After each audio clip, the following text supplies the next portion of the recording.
Hey guys, what's up? Welcome back. Third time trying this video. First time lightning struck and everything shut off. No joke. It is June 15th.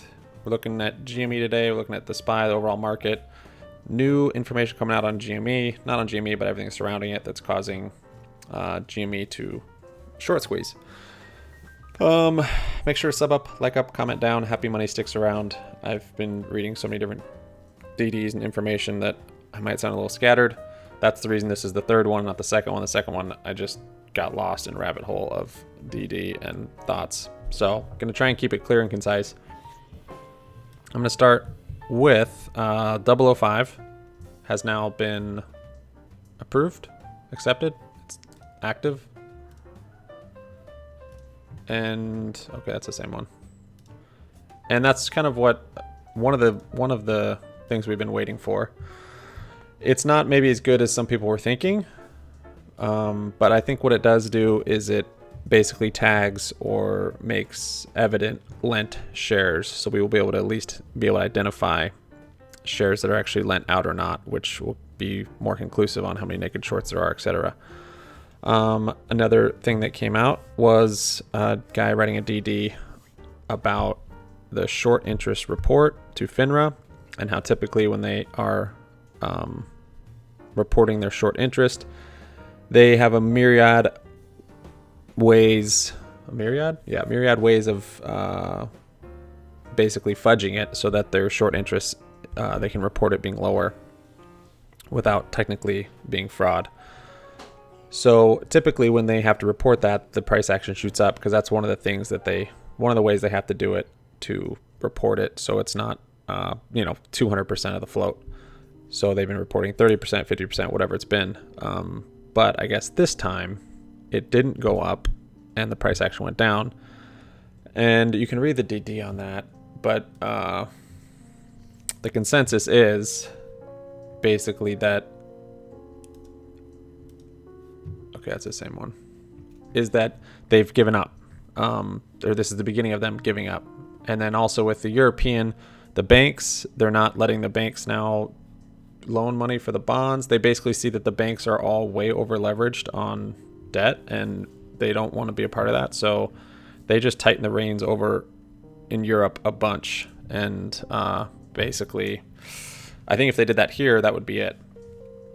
So yeah, here's this write-up. This is a good one. This is by number one important.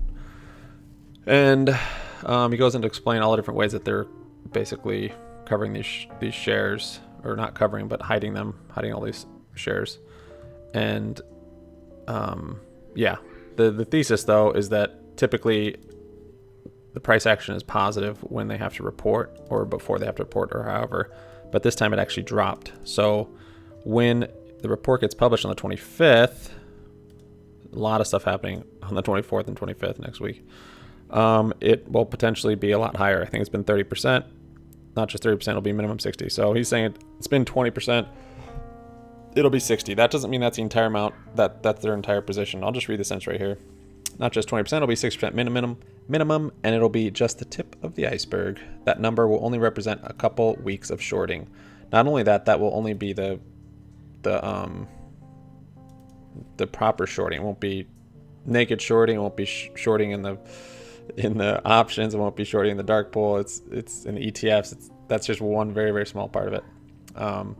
But so that's another argument that is bullish for GME as well as next week.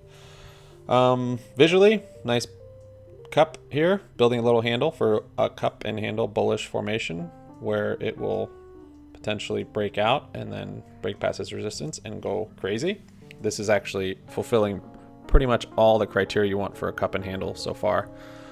Big thing we noticed today, we follow, okay, here's failed to delivers for next week, which is June 24th. I'll be getting some call options. But another thing we follow is iBorrow Desk. And let me just quickly show you what's going on here. So another kind of observation in theory and kind of what I believe is the hedgies are keeping up with their margin requirements by pumping other stocks. pumping and dumping, whether those other stocks are short interest are very high and it's their actual short squeezes, or if they're just pumping and dumping to build capital, it's kind of irrelevant. But we're seeing that with many other stocks in the market right now. And that's one way that they've been able to push this out longer and longer. So we've got, AMC, Corsair, Klein, like Kodak, I think is still going again. Yep, Kodak's running up again. A lot of these hype stocks that, they can do this because now hedge funds are running Wall Street bets. They've got 10 million retail traders in there that will do what they say. So they're not saying that they're hedgies, but they are, they've infiltrated in there basically. They've hired people from India to downvote stuff, upvote stuff. They're hiring people to make posts about things and to basically just to run 10 million retail traders to do what they want them to do. CLF. So with that, they've gained really from this whole situation much more power. They were never, as far as I know, using the internet to that capacity to really sway a lot of shareholders, retail shareholders. So what's happening though is all these are running up. My point is all these are running up, but GME is not doing anything. And this was the most shorted one. This was the big one. Why is GME just not doing much at all when all these other ones are pumping and going crazy? And that's clear evidence to me that this one is being suppressed while they're pumping these other ones, because this is the big one. This is the final one. Because these, if they pump them up and get capital from them, it will increase their capital capital, so their margin requirements will be easier to maintain, so they can carry this short position on GME longer. So I think the market's going to go down, GME is going to go up because they have long positions in the market. The order of that, I'm not sure. It's so far we've seen it simultaneously where GME goes up, market goes down. If there's a lot of velocity, most of the time GME just follows the market. Once we get volume and velocity, someone's covering, and it is basically they're closing their long positions, closing their short positions, and that's bringing the overall market down. GME is going up. Basically, GME is sucking the entire market into a black hole, and we've seen this multiple times. This time, I'm not sure if the overall market, and basically the SPY is kind of how I determine the overall market.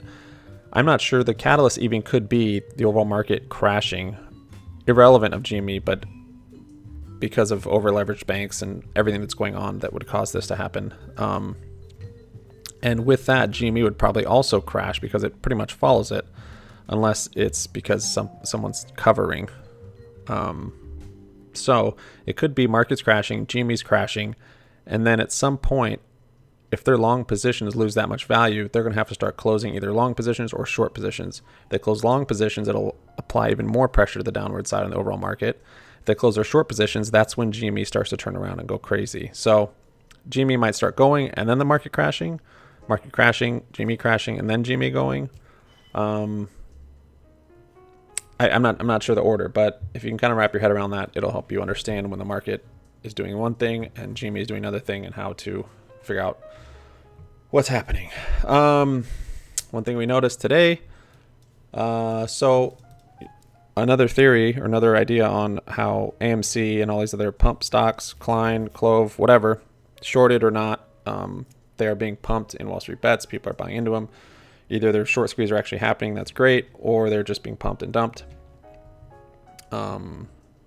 If you look at all the other ones, they are natural. They have borrow fees, shares go in and out. They're not flat, right? So see this orange line's a borrow fee. These are shares available to borrow. They're going up and down. Things are moving around. See the borrow fee on that. That's 50%. But if you look at GME, it has been flat and suppressed since March. See this borrow fee, just flat. And the amount of shares has been just basically none. Very low. So that's another basically point to the theory that GME is acting much different and they are covering all their other positions before GME. Because they're not planning to cover GME. It's not like, oh, we're going to do this and then do that. Or they would do it right now. So, They're just doing as much as they can with what they have. And it's just like in your margin account, if you have position and you still believe in it and it's going down, it's like averaging down on it basically. You're putting more money into it even though it's a losing position because you think it's going to come back. That's all they're doing. This is a losing position. They're hoping it's going to come back, and so they keep averaging down basically and digging a deeper hole, kicking the can further. But with the FINRA reporting and then the share price dropping, that to some people is a sign that they've given up. They're starting to give up. So we will see. Again, next week, FINRA reports 25th, failed to deliver convergences 24th. 002 or 003, the DTC filings, all that crap. I don't know much about it, honestly. Like, whatever it means, it's just, I just want green candlesticks. If we look at GME here, though, what we did notice today, something very interesting. Okay, I've been watching this for months. 150,000, 200,000, it moves around. Today it bumped up to 1.3 million. Okay, so this is available shares for them to short. Again, they're doing all sorts of tactics to technically short the company, but this is one of the ones that we can see. And if you notice back here, very simply, I could keep it simple. Let's look at close. This is the trading price. This gray line, these bars, the shares available. This orange line is the fee. So look back here. See this? This was January. They were not prepared for January. They didn't know the catalyst, the Elon Musk tweet, all that stuff. They were not prepared. This would have gone crazy if stuff didn't get shut down. Given it wouldn't have gone nearly as crazy it's going to now because of how much more they've shorted and how much more we've bought. Now it's going to be insane. This, I don't know what this would have squeezed to. 5, 10,000, 100,000. It's going to be much different now. Share price fell down. All these shares available to borrow. So they had a plan. They started implementing it right away. Right? So then they're planning for this jump. Failed to deliver. This was the first one in March. Boom. Came up. They shorted it with these available shares. So then the available shares come down, right? And then they have to keep just using those to keep the price down this low. And yet it's still coming up. They still can't even do it. Even with the dark pools, the ETFs, the options. But today hasn't populated yet. Let me see if it'll do it. Might not do it till tomorrow. So look, this candle from yesterday, that was 200,000. This is 800,000. This is 1 million. We're looking at 1.2. The candle's going to come up right here. So to me, that looks like they are preparing to have shares available to short it, which means they're preparing for it to go up, just like they did here. See this in March? See all these available? And then it came up, and then they shorted it.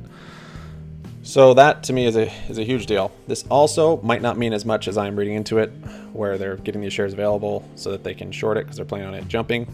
I mean, when the thing squeezes, you know what they're going to do at the top, or try to time the top. They're going to short it heavy. They're going to short it heavy at the top, no question.